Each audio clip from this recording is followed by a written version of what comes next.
12-year-old Filipino boy sounds exactly like Elvis. Face screaming in fear. Microphone. Simon Cowell smashes the golden buzzer. The stage lights burned bright against the dark expanse of the audience as a tiny boy with slick back hair and trembling hands stepped into the spotlight.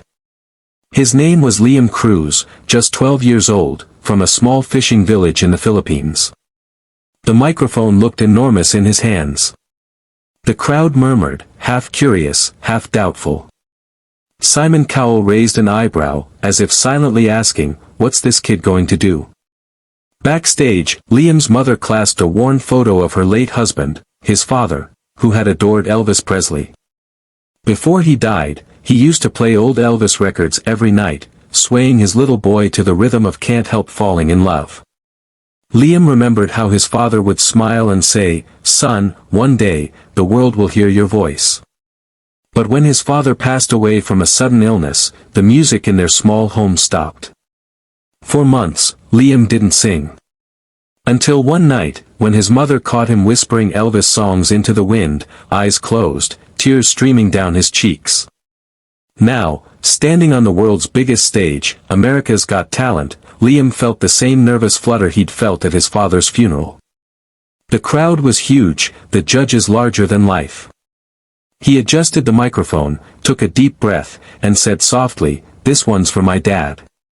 The first note escaped his lips, and the entire room froze. The deep, velvety tone that poured from this small boy's mouth sounded uncannily like Elvis Presley himself. People gasped. Some even laughed in disbelief.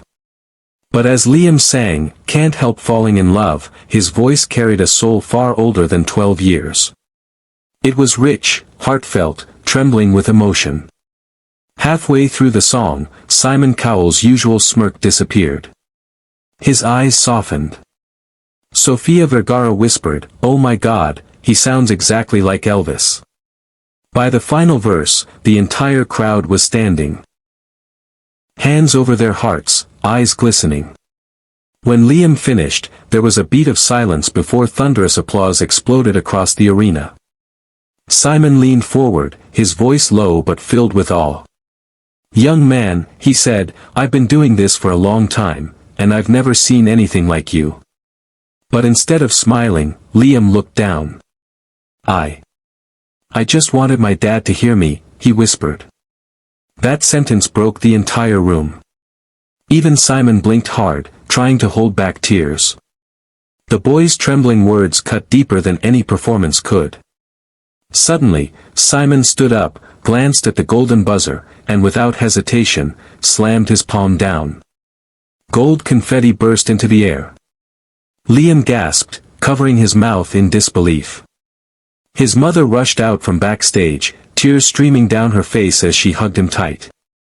Simon walked up to them both, kneeling to Liam's level. "Your dad's hearing you tonight," he said softly.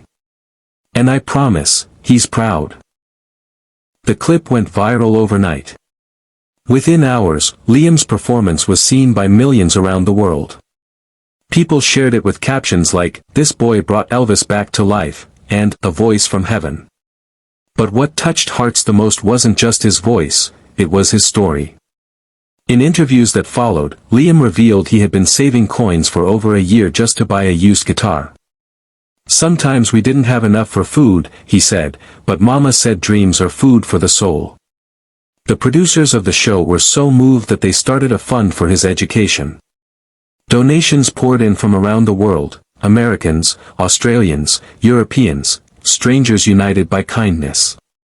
Weeks later, during the finals, Liam performed an original song he wrote called "Sing for You, Papa." It was raw, simple, and honest. The audience wept as he sang the final line, "Even if I can't see you, I know you're listening still." When the last note faded, the crowd stood again, no judges, no cameras, just humanity. Simon's eyes shone with pride as he said, "Liam, you didn't just honor Elvis tonight, you reminded all of us what love sounds like." After the show, Liam's mother received a letter from an American viewer. "Your son reminded me to call my dad again after 5 years. Thank you for bringing music, and forgiveness, back into my life." That message meant more than any trophy. Liam didn't win America's Got Talent that season, but he won something far greater, the world's heart. His story became a symbol of hope for every child who ever dreamed, every parent who ever believed, and every person who ever loved and lost. Months later, back home in their village, Liam stood by the sea with his mother, holding the same worn photo of his father. The sun dipped low, painting the waves gold, and Liam whispered, "We made it, Papa." His mother smiled, placing a gentle hand on his shoulder. "Keep singing, Anik," she said softly.